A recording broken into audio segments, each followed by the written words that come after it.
అంగన్వాడీ పాలతో ice cream చేద్దామా? ఈ రెసిపీ అయితే నేను ఇన్స్టాగ్రామ్లో చూశాను. వాళ్ళైతే మామూలు పాలు పోసి అయితే చేశారు.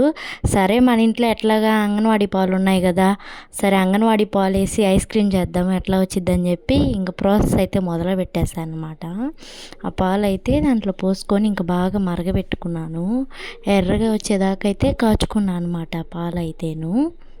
బాగా కాచుకున్న తర్వాత అయితే నేను చేతిలో చూపిస్తున్నంత కప్పుతో అయితే చక్కెర అయితే వేసుకోండి.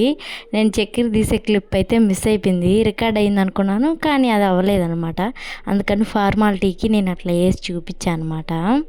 అంగన్వాడీ పాలు అయితే కొంచెం ఉప్పగా ఉంటాయి, అందుకని చెప్పి నేను ఆ కప్పు నిండా చక్కెర అయితే వేసేసాను. కొంచెం స్వీట్గా ఎక్కువ ఉంటుందని ఆ ఉప్పదనం పోయి, ఆ తర్వాత అయితే రస్కులు వేసి బాగా దగ్గర పడేలాగా బాగా కలుపుకున్నాను. బాగా సిమ్లో పెట్టి బాగా ఉడకబెట్టుకున్నాను అనమాట దాన్ని అయితేను.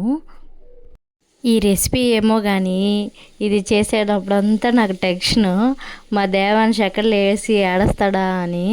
సరే వాళ్ళు వేసే లోపల అయితే చేసేయాలి అని చెప్పి ఫాస్ట్గా అయితే చేసేసాను. తొందరగానే అయిపోయింది. తర్వాత అయితే జీడిపప్పు బాదం పప్పు వేసేసి బాగా మిక్స్ చేసేసుకున్నాను అనమాట.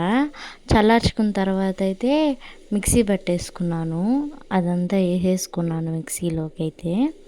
ఈ ఐస్ క్రీమ్ టేస్ట్ అయితే సేమ్ మన కుల్ఫీ ఎట్లా ఉంటుందో సేమ్ అట్లాగే ఉంది. కుల్ఫీ తింటే ఎట్లా ఉంటుందో ఇది తింటే కూడా అట్లాగే అనిపించింది నాకైతే. చాలా బాగా నచ్చింది అనమాట.